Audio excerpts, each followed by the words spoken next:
और कबीर घोषणा, क्या वफा तूने मोहम्मद से तो हम तेरे हैं, ये दुनिया क्या चीज है, लौह कलम तेरे हैं। ও যুবক কালকে হাউসে কাউসারে দাঁড়াবা কি করে? আমার সমাজের মা বোনরা দাঁড়াবে কি করে?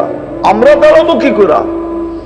যদি বইলা দিল সুখান লিমান গাইয়ারা বাদি, যা যাদের জন্য আমি 23 বছর চোখের পানি শুকাইতে দেই নাই। আল্লাহ রসুল 23 বছর চোখের পানি শুকাইতে দেন নাই।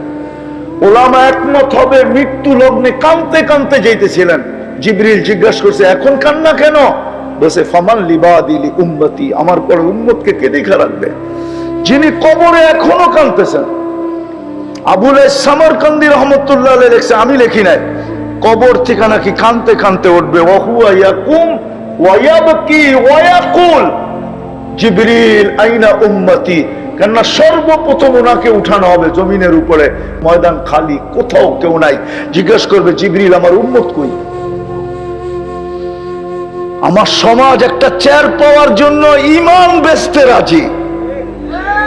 আরে দেশ বেচো, এটা কোনো ব্যাপার না, ইমান বেচা। শুধু একটা চেয়ার পাওয়ার জন্য ইমান বেচতে রাজি। সন্তানকে এতিম করতে রাজি, নববধূকে বিধবা করতে রাজি, তাজা বুকের রক্ত ডাইলা দিতে রাজি, রক্তের বন্যা বহায় দিতে রাজি। আপনার আমার নবীকে তো কিয়ামতের দিন মাকামে মাহমুদ দিবে। উলামা প্রমাণ করুক যে বসবে কিনা। চ্যালেঞ্জ, বসবে না তো, শুধু হাতলে হাত রেখা দাঁড়ায় থাকবে। আল্লাহ জিজ্ঞাসা করবে, বসেন না কেন? বলছে 3 জায়গায় যে দৌড়াবে সে বসবে কি করে? আমি তো হাউসে কাউসারে ছুটবো পিপাসিত উম্মতকে পানি পান করানোর জন্য। আমি চাই না উম্মত অপেক্ষা করুক, আমি চাই আমি অপেক্ষা করি। উম্মত আসতে দেরি, পানি দিয়ে পান করায় পিপাসা দূর করতে যেন দেরি না হয়, দূর করাইতে যেন দেরি না হয়। আবার আমি মিজানে ছুটবো, পাল্লা যদি সামনে না ঝুঁকে তো আপনার প্রতিশ্রুতি গুলা দিয়ে আমি ঝুঁকায়া দিব। আপনারা বলছেন সালতুতা, আমি চাইলেই দিবেন। শাফি তুশাফা, সুপারিশ করলেই মঞ্জুর করবেন।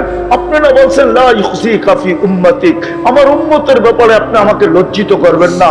দুনিয়া থাকতেই তো আপনি বলে দিয়েছিলেন সাউফা ইউতিকা রাব্বুকা ফাতারদা, আমাকে এত দিবেন যে রাজি করে ছাড়বেন। আবার আমি পুলসেরাতে দৌড়াবো, যদি উম্মত পার না হইতে পারে দুরুদের কাঠি মাথায় দিয়া পার করায় দিব। আমি লেখি না, ইমাম কর্তুবী লেখছে। কারো যদি আঙ্গুল উঠাই তো ইমাম কর্তুবীর উপরে উঠাক, আমার উপরে যেন উঠায়। ইমাম কর্তুবী রহমতুল্লাহ আলাইহি কিতাব পড়া দেখেন, উনি লেখছে দুরুদের গাঠটি দিয়া পার করায় দিব। ওই রসুল আসছে এই জন্য। আজকে ওনার রং আমরা ছেড়া দিছি। না পুরুষের কাছে আছে, না নারীর কাছে আছে, না যুবকের কাছে আছে, না বৃদ্ধের কাছে আছে। কালকে কি মুখ দেখাবো হাউজে কাউসারে? কিভাবে দাঁড়াবো সুপারিশের জন্য? ইমাম বুখারী তো এই জন্যই মনে হয় জান দিয়া দিছেন। এক জায়গায় লেখেন নাই, বুখারী শরীফের একাধিক জায়গায় লেখছেন কবরের প্রথম প্রশ্ন প্রমাণ প্রথম করতে হবে। মান রব্বুকা প্রথম প্রমাণ করতে হবে না, মা দিনুকা প্রথম প্রমাণ করতে হবে না। ইমাম বুখারী লেখছে প্রথম প্রমাণ করতে হবে মা কুনতা তাকুলু ফি হাদার রাজুলি মুহাম্মাদিন। কিতাবুল জানায়েজে লম্বা হাদিস আছে, উঠায়া দেখেন বুখারী 5 নম্বর পারা, কিতাবুল জানায়েজ লম্বা হাদিস লেখা আছে এখানে। এই হাদিস আরো অনেকবার ইমাম বুখারী আনছেন। শুধু ইমাম বুখারী আনেন নাই, ইমাম বুখারী রহমতুল্লাহ আলাইহিকে দেখা মুসলিম রহমতুল্লাহ আলাইহি আনছেন। কবরে প্রথম প্রমাণ করতে হবে মুহাম্মদুর রাসূলুল্লাহ রঙে কতটুকু রঙিন ছিল বলো। ও আমার জাতি, ভালো মতে বোঝেন।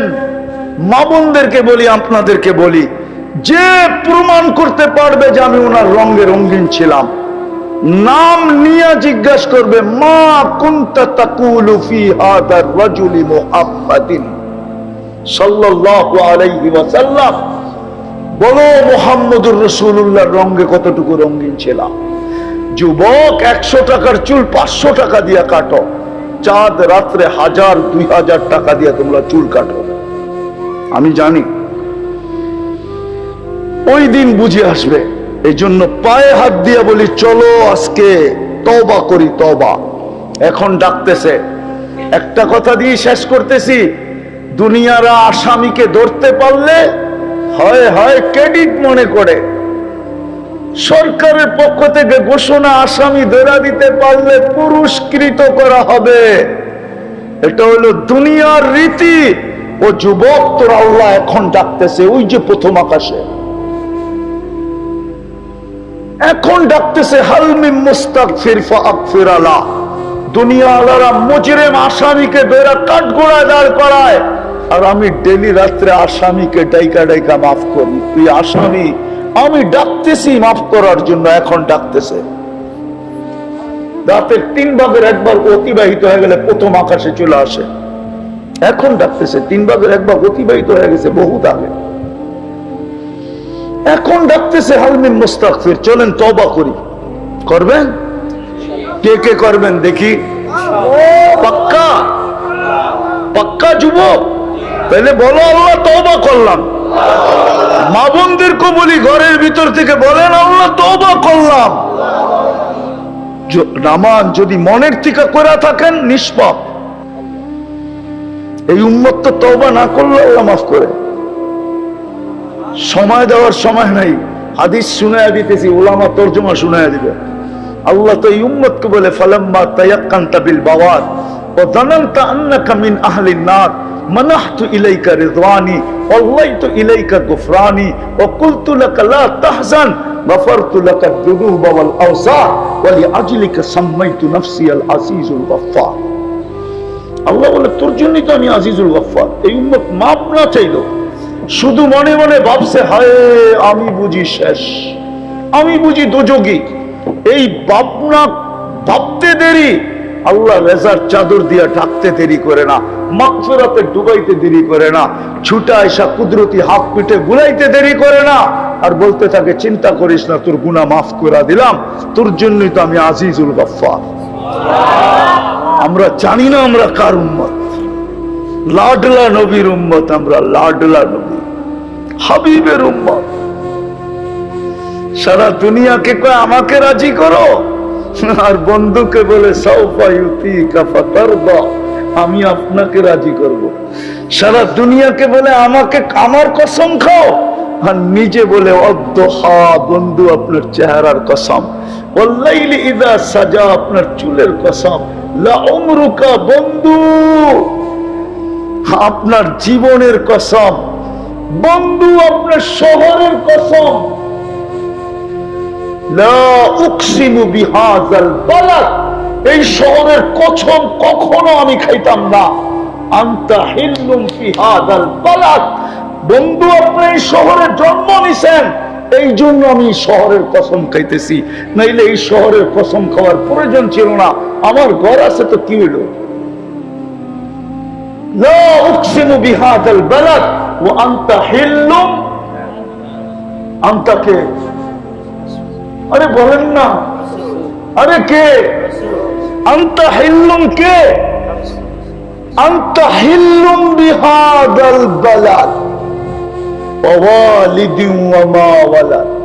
হায় হায় হায় হায়, বাইতুল্লাহর মক্কার কসম খাইতে চাইতেছেন না, কিন্তু বলতেছে কেন খাইতেছি বন্ধু?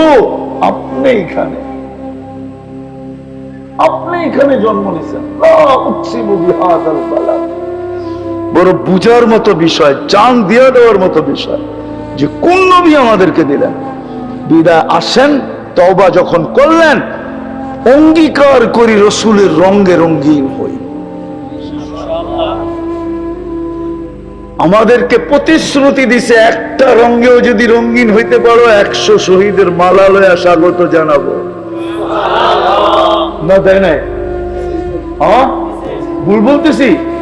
হ্যাঁ, মান আহইয়া সুন্নতি ইনদা ফাসাদি উম্মতি, এই জমানায় সবচেয়ে বড় সুন্নত যেটা উম্মতের থেকে ছুটে গেছে, 90% উম্মতের থেকে, 90 কি 95% উম্মতের থেকে, সেটা হলো 5 ওয়াক্তের নামাজের সুন্নত।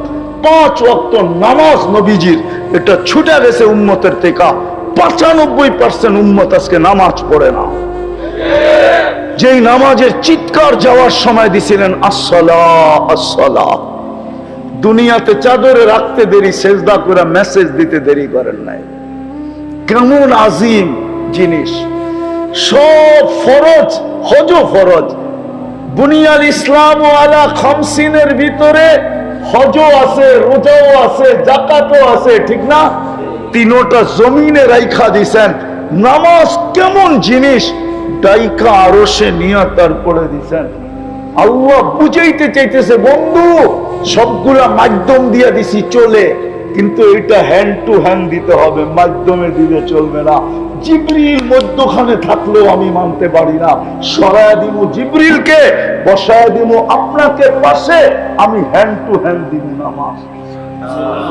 আরে অ্যানালাইসিস করেন না, ওই নামাজ উম্মত 90 ভাগ ছেড়ে দিছে।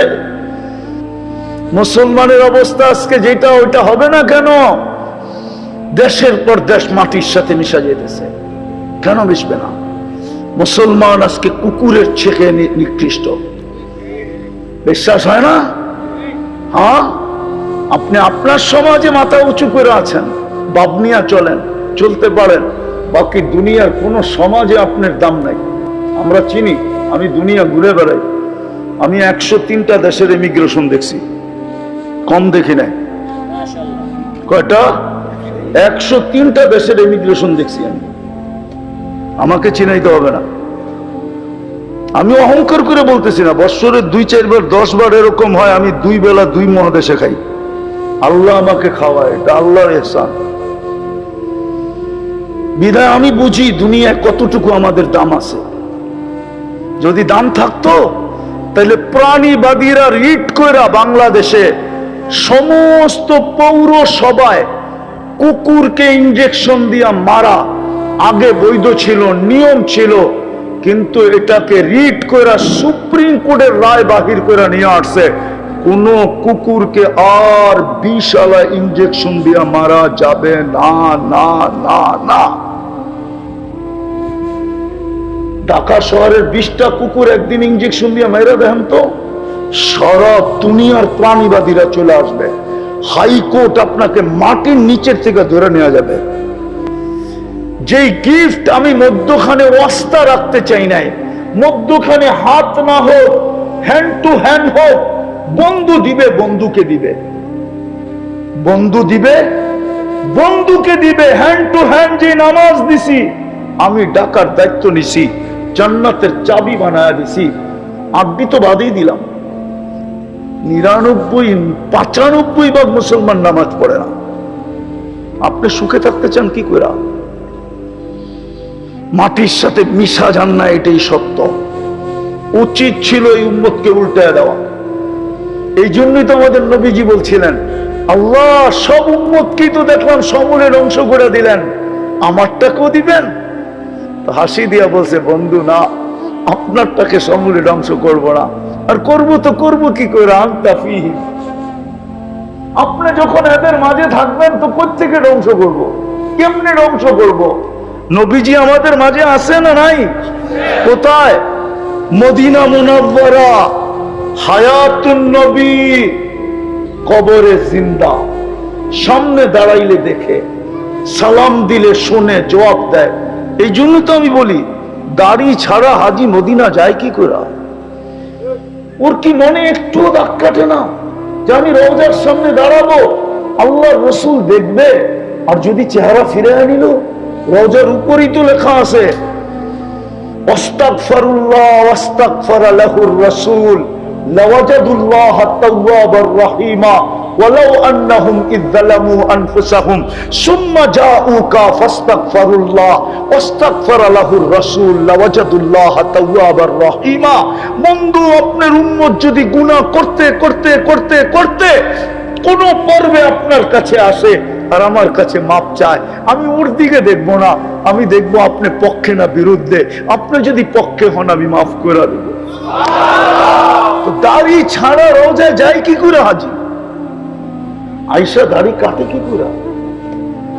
ওর কি দিলে লেখাপথ হয় না যে এই চেহারা তো মুহাম্মদুর রাসূলুল্লাহ দেখছে, আমি না দেখছি? আমি তো ওনাকে দেখি না, উনি তো দেখছে। না মনে হয় বুঝাইতে পারি না। উনি তো যেমন হাজিরা আরাফায় যায় কেন জানেন? হজ মইল দিদার। দিদার কি? দিদার বোঝেন? বাংলা একটা প্রবাদ বাক্য আছে, চিঠিতে ভরে না মন বিনা বর্ষণে। শিশিরে ভিজে না মাটি বিনা বর্ষণে, চিঠিতে ভরে না মন বিনা দর্শনে। না না, হুজুরও বোঝে না। চিঠি দিয়ে মন ভরে না দেখা ছাড়া, ঠিক না? হজ হইল দিদার। হাজি আল্লাহর ঘরের চতুর্দিকে দিয়া ঘুরছে, দেহি দেখা যায় কিনা। তারপরে সাফায় উঠছে, মারওয়ায় উঠছে, উপর থেকে তাকায় দেখি দেখা যায় কিনা। যখন দেখে নাই তো ময়দানে গেছে, মিনা, আরাফা, মুজদালিফা ময়দান। ওইখানে আসলি কেন? আমি দেখি আর না দেখি, আমাদের তো দেখবো। বিকালে এত রোদের ভিতরে ছাদে উঠছিস কেন? যদি দেখে আর যদি মনটা নরম হয় যে এই রোদে আমার জন্য ছাদে উঠে দাঁড়ায় রয়েছে, মনে হয় বোঝেন নাই। করতে বুঝবেন, বিয়া শাদী করেন না, যুবকরা বলছে। এই জন্য হাজি মিনা, আরাফা, মুজদালিফা যায় যে আমি দেখি আর না দেখি, উনি তো দেখে না, দেখবি।